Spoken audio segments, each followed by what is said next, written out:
Olá pessoal, sejam bem-vindos a mais um vídeo do nosso canal Lendas e Causos de Pernambuco, e hoje nós vamos tentar entender o porquê que os fantasmas de Recife eles se movimentam tanto, né?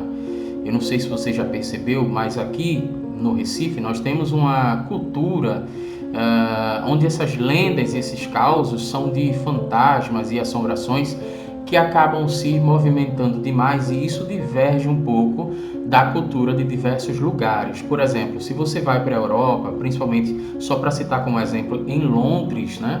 Você sempre vai perceber que os casarões eles possuem as suas próprias assombrações.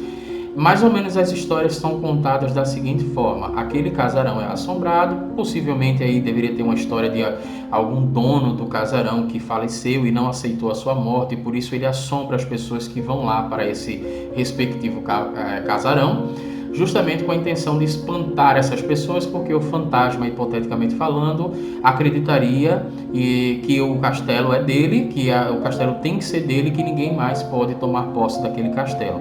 Então o fantasma ele acaba ficando muito preso na Europa, né, ao local onde ele morreu. Então os casarões eles são assombrados e por aí vai. Aqui em Recife a gente tem uns movimentos que são bem diferentes culturalmente falando, e a gente quer fazer aqui uma análise meio que antropológica, né? Porque se você para pensar aqui, a gente vai tentar no final desse vídeo, eu vou tentar, né, trazer aqui o que seria a minha interpretação acerca disso, e queria a tua participação para que você desse também a sua contribuição para a gente discutir juntos o porquê que os fantasmas de Recife eles se movimentam tanto. Nós tivemos aqui um fenômeno sociológico que muita gente considera como a assombração, mas eu considero como um fenômeno sociológico na década de 1970, que foi a perna cabeluda. E essa perna cabeluda, ela começou aqui no centro do Recife, mas se você buscar em outras regiões do Nordeste, você vai perceber que depois que começou aqui, posteriormente começaram a existir boatos de que a perna cabeluda estaria em outros lugares, como o Ceará, como o Maranhão e por aí vai. Então, nós temos aqui, por exemplo, a questão do Cabeleira, né? Pouca gente conhece essa história, mas o Cabeleira foi um bandido que vivia ali pelos canaviais de Paudalho, e ele andava importunando muita gente, né? E as pessoas se reuniram e enforcaram Cabeleira. O que acontece? Existem registros, né?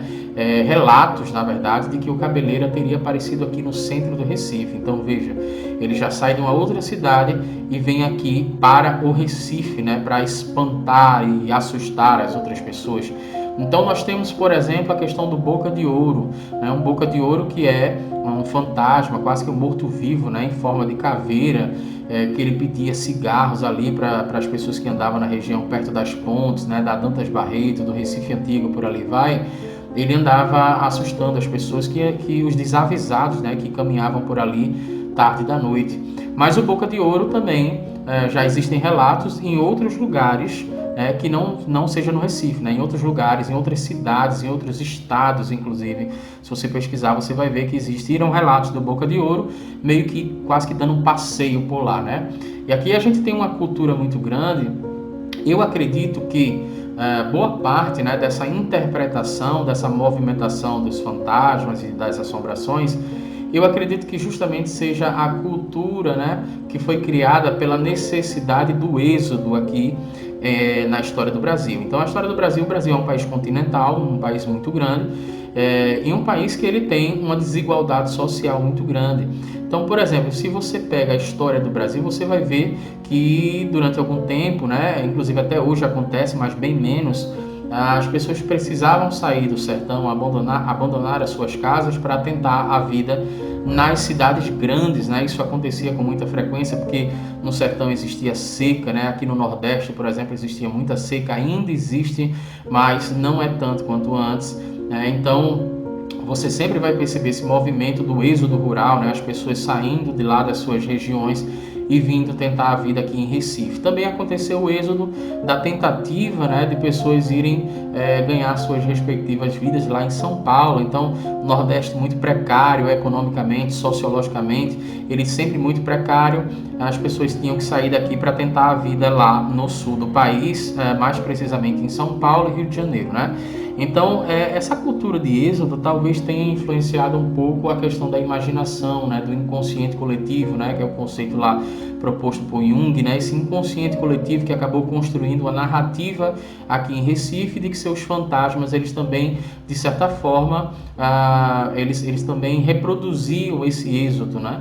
Esse êxodo, não vou dizer necessariamente esse êxodo rural, mas eles acabavam reproduzindo isso aí de alguma forma, porque o Boca de Ouro já foi visto em outros lugares, como se ele estivesse vagando o Brasil, perna cabeluda também, cabeleira também, e se você parar para perceber, diversos outros fantasmas, né, e assombrações, como a questão da comadre Florzinha, a cabra cabriola também, né, que não tinha uma região fixa para ela assustar. A cabra cabriola acabou perturbando aí o imaginário das crianças em diversas regiões aqui de Pernambuco e acabou se espalhando também pelo Brasil. E, na verdade, alguns podem até dizer que isso aí começou fora de Pernambuco e depois acabou chegando aqui.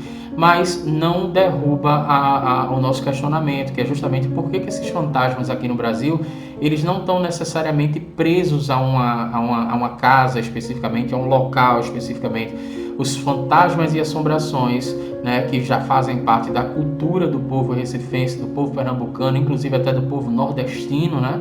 É uma cultura, na verdade, de muito êxodo, e talvez isso tenha influenciado essa questão aí dos fantasmas que precisam estar mudando de lugares. Eles não são presos como lá na Europa, por exemplo, e você consegue perceber claramente uma diferença, né, nessa questão da postura dos fantasmas e assombrações. Então, espero que você tenha gostado desse vídeo. Não se esqueça de se inscrever no nosso canal, ativar o sininho para você receber as nossas próximas notificações, e um forte abraço a você, até o próximo vídeo.